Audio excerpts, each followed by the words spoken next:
The following is a CNN special report.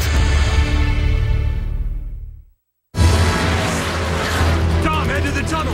Let's use the tunnel. We knew him as Fast and Furious, a California surfer. I remember him with sandy beach hair in surf trunks, paddling out into the water.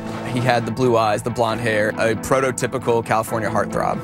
Turned megawatt movie star. I thought, this young guy is so full of light. He really can act. But so much of Paul Walker's passion was played off-screen. He always said he was kind of 1 foot in, 1 foot out with the whole Hollywood game. Well, that's the fruits of our labor yesterday, making the scramble to Port-au-Prince. He was a philanthropist. Just one busload of people just came in and needs help. It was very cool to see someone on the screen who portrays this hero and then to actually work with him and go, whoa, whoa, whoa, you're actually just as big of a hero in real life. He was a father and friend. He's just such a lovable man. And then the tragic crash that took his life. We all lost a friend in this. I can't really believe it. It's just not fair.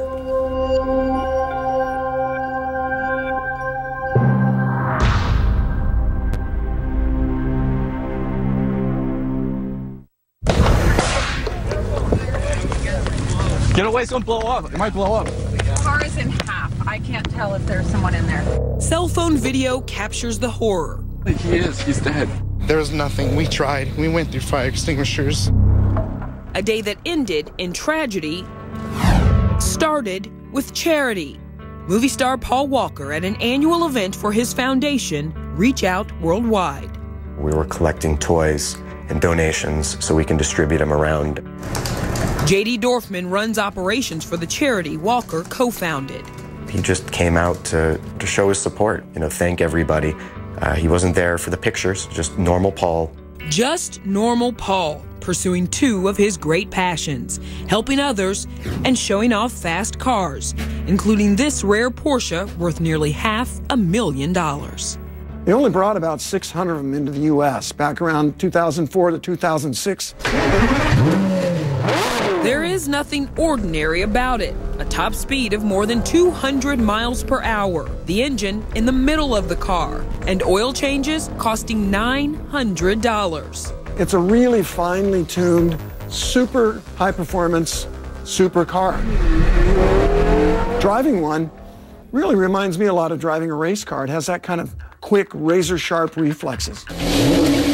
But having razor-sharp reflexes leaves a razor-thin margin for error on the road. I love the power. You feel it right in the chest, pushing you back when you push down the gas. But a car like the Carrera GT needs to be driven with great respect because it has so much power and capability. This photo is possibly the last ever taken of Walker. And there is the Porsche, a temptation that would lure him and a close friend, Roger Rodas, away from the charity event. Not surprising for two men who were racing competitors and co-owners of a car customization shop. It was speed, after all, that drove Walker's fame. Fast and Furious, a cinematic fix for adrenaline junkies. Rob Cohen launched the franchise and pitched it to Walker. It was over dinner that I said to him, I'm developing a movie. We just got going on the script, but I'm developing a movie about this, underground street racing world.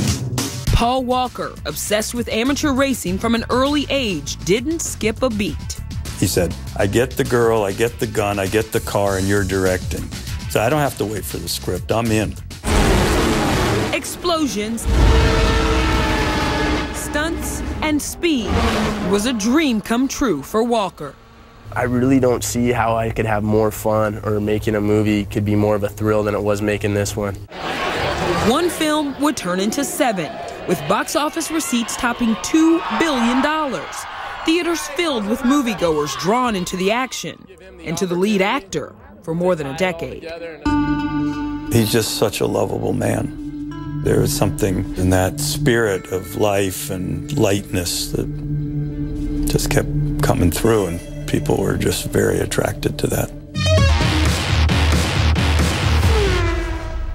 Fast and Furious would become a cultural phenomenon, a lucrative global franchise of sequels, video games, and merchandise. Feels good to be appreciated. I mean, especially when you're talking about 10 years plus of your life. One of the worst phone calls I've ever gotten. I was shocked, I was speechless, I didn't believe it was real. But it was real, not a scene from a movie. From our location, it's a little difficult to know what it was. Someone called it in, said that there was a vehicle fire.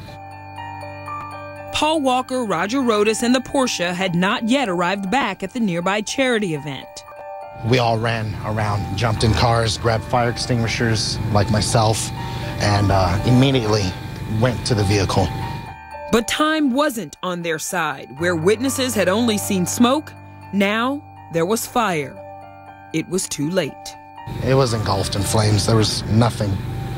They were trapped. And employees, friends of the shop,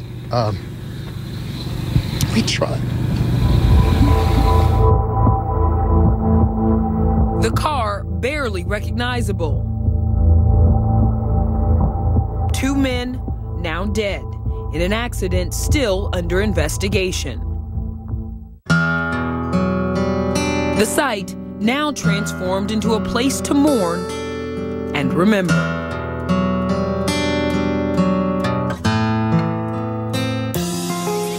Scotty and Diane, they're gonna be my family. When we return, Paul Walker before he was fast and furious. Pick you up for practice tomorrow, okay? Okay.